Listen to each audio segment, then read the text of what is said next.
सोमवार की व्रत कथा कहानी इस प्रकार है, सुनिए।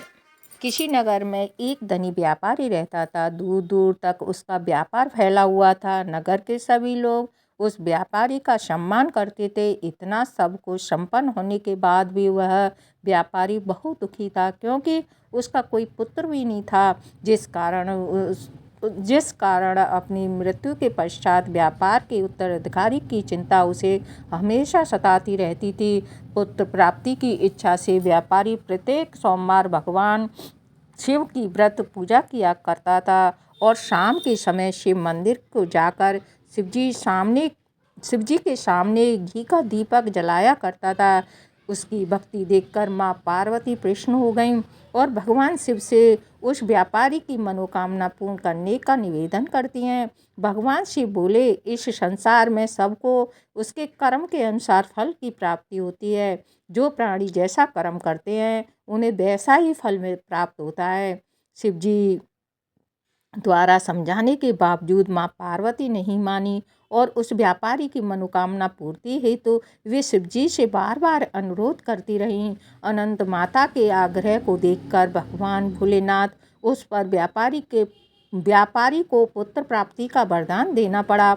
वरदान देने के पश्चात भोलेनाथ माँ पार्वती से बोले, आपके आग्रह पर मैंने पुत्र प्राप्ति का वरदान तो दे दिया है, परंतु इसका पुत्र तो 16 वर्ष से ही अधिक समय तक जीवित नहीं रहेगा। उसी रात भगवान शिव उस व्यापारी के स्वप्न में आए और उसे पुत्र प्राप्ति का वरदान दिया। उसके पुत्र के 16 वर्ष तक जीवित रहने की भी बात बताई। भगवान के वरदान से व्यापारी को खुशी तो हुई, लेकिन पुत्र की अल्पायु की चिंता ने उसे खुशी को नष्ट कर दिया। व्यापारी पहले की तरह सोमवार के दिन भगवान शिव का विधिवत व्रत करता। कुछ महीने के बाद उसके घर पर एक अति सुंदर बालक के जन्म लिया और घर में खुशियां ही खुशियां भर गईं। बहुत धूमधाम से पुत्र जन्म का समारोह बनाया गया, परंतु व्यापारी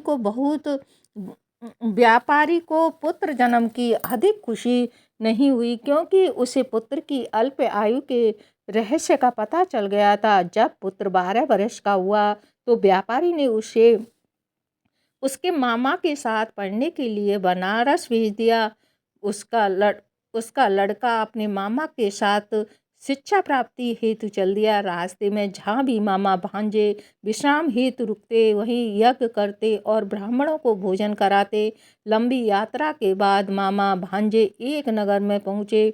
उस दिन नगर के राजा की कन्या का विवाह था, जिस कारण पूरे नगर को सजाया गया था। निश्चित समय पर बारात आ गई, लेकिन वर का पिता अपने बेटे के एक आंख से काने होने के कारण बहुत चिंतित था। उसे भय था कि इस बात का पता चलने पर कहीं राजा विवाह से इंकार न कर दे, इससे उसकी बदनामी भी होगी। जब वर के पिता ने व्यापारी के पुत्र को देखा तो उसके मस्तिष्क में एक विचार आया। उसने सोचा, क्यों ना इस लड़के को दूल्हा बनाकर राजकुमार से विवाह करा देता हूँ और राजकुमारी से विवाह करा देता हूँ। विवाह के बाद इसको धन देकर विदा कर दूंगा और राजकुमारी को अपने नगर ले जाऊंगा। वर के पिता ने लड़के के मामा से इस संबंध के बारे में बात की। मामा ने धन मिलने के लालच में वर के पिता की बात स्वीकार कर ली। लड़के को दूल्हे का वस्त्र पहनाकर राजकुमारी से विवाह करा दिया गया। राजा ने बहुत सारा धन देकर राजकुमारी को विदा किया। शादी के बाद लड़का जब राजकुमारी के साथ लौट रहा था तो वह सच नहीं छिपा सका और उसने राजकुमारी के ओढ़नी पर लिख दिया, राजकुमारी, तुम्हारा विवाह मेरे साथ हुआ था। मैं तो बनारस पढ़ने के लिए जा रहा हूँ और अब तुम्हें जिस नव युवक की पत्नी बनना पड़ेगा वह कान्हा है। जब राजकुमारी ने अपनी ओढ़नी पर लिखा हुआ पढ़ा तो उसने कान्हे लड़के के साथ जाने से इनकार कर दिया। राजा को जब यह सब बातें पता लगीं तो उसने राजकुमारी को महल में ही रख लिया। इधर लड़का अपने मामा के साथ बनारस पहुंच गया और गुरुकुल में पढ़ना शुरू कर दिया। जब उसकी आयु 16 वर्ष की हुई तो उसने यज्ञ किया। यज्ञ के समाप्ति पर ब्राह्मणों को भोजन कराया।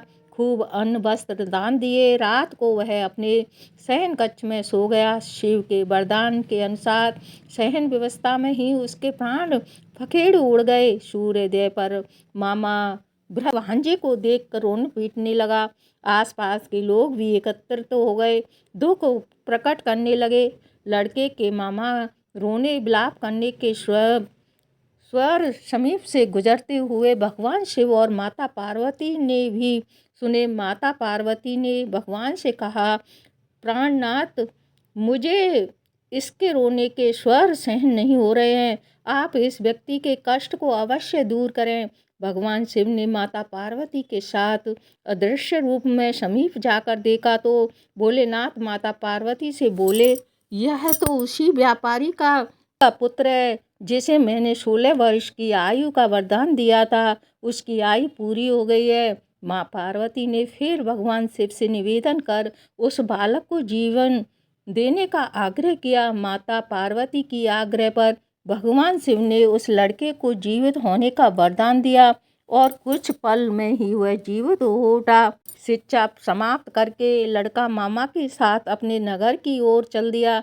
दोनों चलते हुए उसी नगर में पहुँचे जहाँ उसका विवाह हुआ था। उस नगर में भी यज्ञ का आयोजन किया। समीप से गुजरते हुए नगर के राजा ने यज्ञ का आयोजन देखा और उसने तुरंत ही लड़के और उसके मामा को पहचान लिया।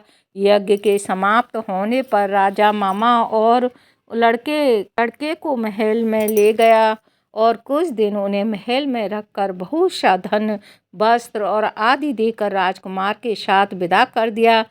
इधर भूखे प्यासे रहकर व्यापारी और उसकी पत्नी बेटे की प्रतीक्षा कर रहे थे।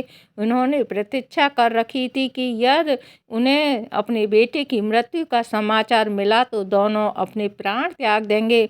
परंतु जैसे ही उसने बेटे के जीवित वापस लौटने का समाचार सुना तो वह बहुत प्रसन्न हुआ। वह अपनी पत्नी और मित्रों के साथ नगर के द्वार पर पहुंचा। अपने बेटे के विवाह का समाचार सुनकर पुत्र वधू राजकुमारी को देखकर उसकी खुशी का ठिकाना नहीं रहा। उसी रात भगवान शिव ने व्यापारी के स्वप्न में आकर कहा, हे श्रेष्ठी, मैंने तेरे सोमवार के व्रत करने और व्रत कथा सुनने से प्रसन्न होकर तेरे पुत्र को लंबी आयु प्रदान किए है। पुत्र की लंबी आयु जानकर व्यापारी बहुत प्रसन्न हुआ। शिव भक्त होने तथा सोमवार का व्रत करने से व्यापारी की सभी मनोकामनाएं पूर्ण हुई।